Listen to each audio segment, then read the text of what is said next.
चलो अब शुरू करते हैं कक्षा 10वीं के हिंदी सब्जेक्ट के आईएमपी प्रश्नों को देख लेते हैं। तो हिंदी सब्जेक्ट के आईएमपी प्रश्नों का पहला वीडियो मैंने पहले ही प्रोवाइड करा दिया है। अगर आप उस वीडियो को देखना चाहते हैं तो इस वीडियो के नीचे जो लिंक बार है, ठीक है, जिसे हम डिस्क्रिप्शन बॉक्स के नाम से जानते हैं, तो वहाँ पे लिंक लगा रहेगा और जितने भी सब्जेक्ट के हैं वो सारे सब्जेक्ट को वहाँ पे आपको मिल जाएगा लिंक में, ठीक है। तो आप लोग देख लेना। तो ये पार्ट 2 है, आगे से हम लोग देखेंगे। और आप लोगों का क्वेश्चन ये रहता है कि यहाँ से ग्रामर के आप टॉपिक, मतलब ग्रामर से आप कोई भी प्रश्न नहीं बता रहे हैं। तो मैं बता दूं कि अभी तक रिकॉर्ड में ग्रामर से कोई प्रश्न नहीं पूछा गया है। तो ग्रामर से जब प्रश्न नहीं पूछा गया तो उसमें बताने की कोई ज़रूरत नहीं है, ठीक है। अगर उसमें इंपॉर्टेंट ग्रामर होता तो मैं उसको ज़रूर बताता। तो जब अब तक रिकॉर्ड में नहीं आया तो अभी भी नहीं आएगा। तो अभी अगर बाई चांस आता है तो मैं आपको बाद में इसकी जानकारी दे दूंगा, ठीक है। तो सेकेंड पार्ट को देख लेते हैं। सेकेंड पार्ट में मैं आपको बताने वाला हूँ आईएमपी प्रश्नों को, ठीक है। तो क्या क्या पढ़ना है ये इंपॉर्टेंट है, देख लो। तो यहाँ पे देखो इकाई 4 है, ठीक है। यहाँ पे छत्तीसगढ़ परिवेश, कला, संस्कृति एवं व्यक्तित्व लिखा हुआ है। अब यहाँ पे देखो ये पाठ है, ठीक है। ये परीक्षा बोध है। तो परीक्षा बोध में मैं आपको दिखा देता हूँ। पाठ का नाम क्या रहेगा? अमर शहीद वीर नारायण सिंह, ठीक है। इस पाठ में आपको मैं जो प्रश्न दे रहा हूँ वो प्रश्न आपको इसी पाठ में मिलेगा, ठीक है। तो अगर आप गाइड यूज कर रहे हो, जो भी एक कुंजिका आप यूज कर रहे हो, तो अगर कुंजिका के माध्यम से उन प्रश्नों का उत्तर ढूंढोगे जो मैं दे रहा हूँ तो आपको अमर शहीद वीर नारायण सिंह वाले पाठ में मिलेगा, ठीक है। तो चलो देखते हैं। तो यहाँ पे देखो, यहाँ से 2 नंबर और 3 नंबर के प्रश्न बनेंगे, ठीक है। 2 नंबर और 3 नंबर के इस इकाई से। तो 2 नंबर और 3 नंबर के प्रश्न में देखो क्या क्या बन सकते हैं। तो देखो यहाँ पे है, एक है वीर नारायण सिंह को अपने पूर्वजों से कौन कौन से गुण प्राप्त हुए थे, ये प्रश्न बनेगा, ठीक है। इंपॉर्टेंट है। इसके बाद देखो दूसरा के बाद पहला के बाद सीधा आते हैं, तीसरा में आते हैं, ठीक है। तीसरा प्रश्न देखो, तीसरा क्या है? माखन व्यापारी के गोदाम से अनाज को लूटने के पीछे जमींदार के कौन से उद्देश्य थे, ठीक है। ये प्रश्न आपको देखना है। फिर देखो देवरी जमींदार नारायण सिंह का रिश्ते में क्या लगता था, ये इंपॉर्टेंट है। इसके बाद देखो वीर नारायण सिंह किस संचेतना के सहायक संवाहक थे, ठीक है। ये इंपॉर्टेंट है। इसके बाद देखो यहाँ पे दीर्घोत्तरी प्रश्न दिखा हुआ है, ये भी इंपॉर्टेंट है, आप देख लेना। वीर नारायण सिंह में कौन से मानवीय मूल्य दिखते हैं जो उन्हें अद्वितीय सिद्ध करते हैं, ये इंपॉर्टेंट क्वेश्चन है। इसके बाद देख लेते हैं इस अध्याय में और क्या इंपॉर्टेंट है। तो देखो यहाँ पे है एक और प्रश्न है इंपॉर्टेंट, ठीक है। शहीद वीर नारायण सिंह, ठीक है, निर्भीक, दृढ़ चरित्र और ईमानदार थे, यह किस घटना से पता चलता है, ठीक है। ये इंपॉर्टेंट है। इसके बाद देखो यहाँ पे तीसरा प्रश्न देखो, ये भी इंपॉर्टेंट है। वीर नारायण सिंह जंगलों की ओर क्यों चले गए, ठीक है। ये इंपॉर्टेंट है। इसका दूसरा नाम भी ये नाम से भी इसे जाना जाता है, ठीक है। देख लेना, इंपॉर्टेंट प्रश्न है, परीक्षा बोर्ड में आपको आसानी से मिल जाएगा। और गाइड में ढूंढोगे तो जो मैं बता रहा हूँ वो प्रश्न आप लोग ढूंढ लेना, ठीक है। इसके बाद बस इतने ही प्रश्न हैं, ठीक है। तो इस अध्याय में सिर्फ इतने ही प्रश्न आईएमपी है। इसके बाद देखते हैं आगे, नेक्स्ट अध्याय को देखते हैं। तो अगला अध्याय है, देखना है हमें, यहाँ पे 4.2 लिखा हुआ है, लेकिन अगर आप कुंजिका देखोगे तो उसमें नाम आपको देखना है गृह प्रवेश, ठीक है। गृह प्रवेश वाले अध्याय में आपको अभी जो मैं प्रश्न बता रहा हूँ वो सभी मिलेगा, ठीक है। तो चलो देखते हैं।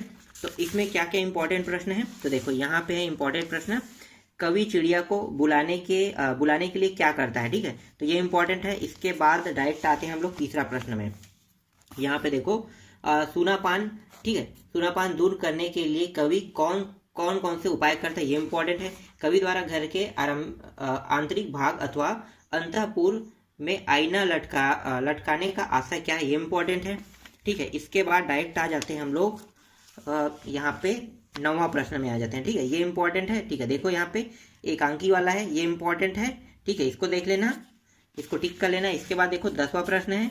यहाँ पे देखो बलिया शब्द के 2 वाक्य इस प्रकार बनाइए कि इस शब्द के अलग अलग अर्थ प्रकट हो, ठीक है। ये इंपॉर्टेंट क्वेश्चन है। इसके बाद दीर्घोत्तरी में आते हैं। दीर्घोत्तरी में देखो ये प्रश्न आपको देखना है, ठीक है। तो ये इंपॉर्टेंट है, किसी विवाह उत्सव वाला है, ये इंपॉर्टेंट क्वेश्चन है, इसको देख लेना, याद कर लेना इस अध्याय से। और इस अध्याय से यहाँ पे दीर्घोत्तरी क्रमांक 2 है, ठीक है। ये भी मोस्ट आईएमपी प्रश्न है, ये भी इतना ही आपको इसमें पढ़ना है, ठीक है। इसके बाद देखो आगे आते हैं, अब आते हैं 4.3 में, ठीक है। परीक्षा बोर्ड में ये नाम 4.3 में दिया रहेगा, लेकिन अगर आप प्रश्नों को ढूंढोगे तो क्या नाम से ढूंढोगे, तो छत्तीसगढ़ की लोक कथाएं, ठीक है, लोक कलाएं, ठीक है। तो छत्तीसगढ़ की लोक कलाएं नाम से रहेगा।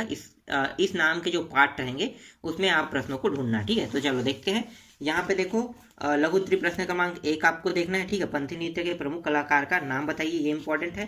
ठीक है। इसके बाद आ जाते हैं सीधा तीसरा प्रश्न में आता है, देखो तुरतुरिया नामक स्थान क्यों प्रसिद्ध है, इसको देखना है आपको। इसके बाद देखो अगला प्रश्न देखते हैं, छठवां देखना है, ठीक है। ये वाला प्रश्न देखो, ये इंपॉर्टेंट है। इसके बाद देखो आठवां प्रश्न देखना है, ये वाला प्रश्न देखना है आपको, ये इंपॉर्टेंट है। इसके बाद आपको ये वाला प्रश्न देखना है, ठीक है। आंसू कवित्व से आप क्या समझते हैं, अपने शब्दों में उत्तर लिखिए, ये प्रश्न देखना है आपको, ये इंपॉर्टेंट है। इसके बाद मैं आपको दिखाता हूँ, ठीक है। यहाँ पे देखो, यहाँ पे सुआ गीत नृत्य वाला है, इसको आपको देखना है, ये इंपॉर्टेंट क्वेश्चन है। फिर यहाँ पे देखो 12वां प्रश्न है, ये भी इंपॉर्टेंट है, ठीक है। यहाँ पे अपने अंचल के लोकगीत या लोक नृत्य का उल्लेख कीजिए, ठीक है। ये प्रश्न इंपॉर्टेंट है। इसके बाद देखो ये वाला प्रश्न भी इंपॉर्टेंट है।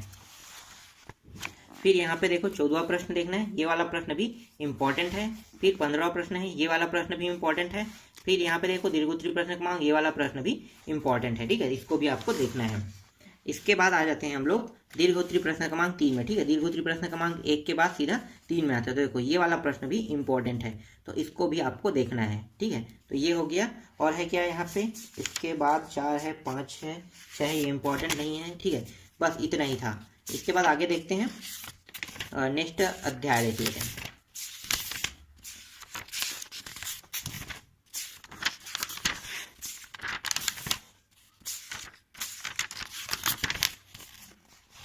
ठीक है, यहाँ पे देखो, अब यहाँ पे आते हैं इकाई 5 है, ठीक है। इकाई 5 में कितने नंबर के प्रश्न आएंगे, सिर्फ 4 नंबर के प्रश्न आएंगे यहाँ से।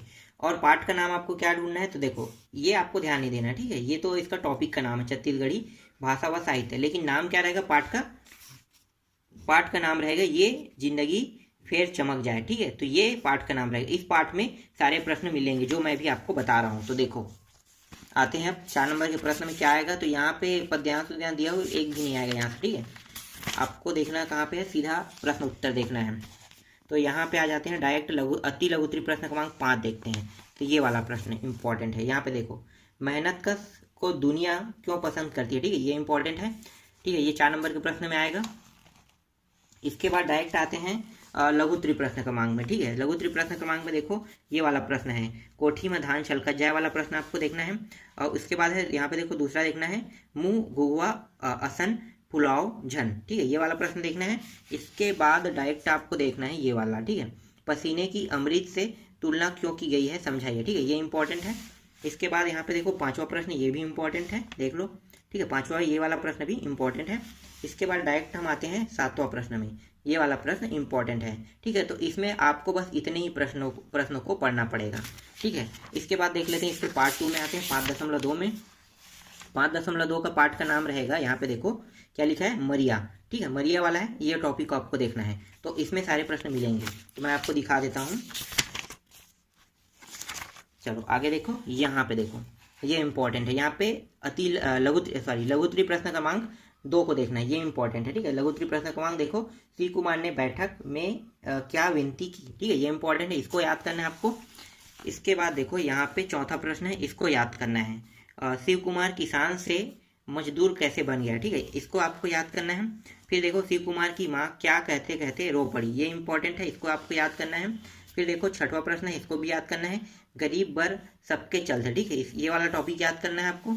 फिर इसके बाद देखो मरिया, ठीक है, मरिया पथर ने शिव कुमार की जिंदगी किस तरह बदल दी, ये इंपॉर्टेंट है, ठीक है। इसके बाद देखो 8वां प्रश्न है, इसको भी आपको याद करना है। 8वां प्रश्न का उत्तर देख लो, ठीक है। उत्तर तो मिल जाएगा आपको गाइड में, ठीक है। तो इतने ही प्रश्न बस है, और है क्या, ठीक है। तो मैं अभी आपको बस इतने ही प्रश्नों का उत्तर बता रहा हूँ, बाकी जो है वो नेक्स्ट पार्ट बताऊंगा, ठीक है। तो अभी आपको पूरा का पूरा मैंने अर्धवार्षिक परीक्षा के जितने भी टॉपिक है वो सारे से संबंधित सभी अध्यायों को मैंने कंप्लीट करा दिया, जो जो इंपॉर्टेंट क्वेश्चन है। तो ये जो है ये वार्षिक पेपर के लिए मैं बता रहा हूँ फिलहाल, लेकिन अर्धवार्षिक पेपर में भी यहाँ से क्वेश्चन देखने को मिलेगा, ठीक है।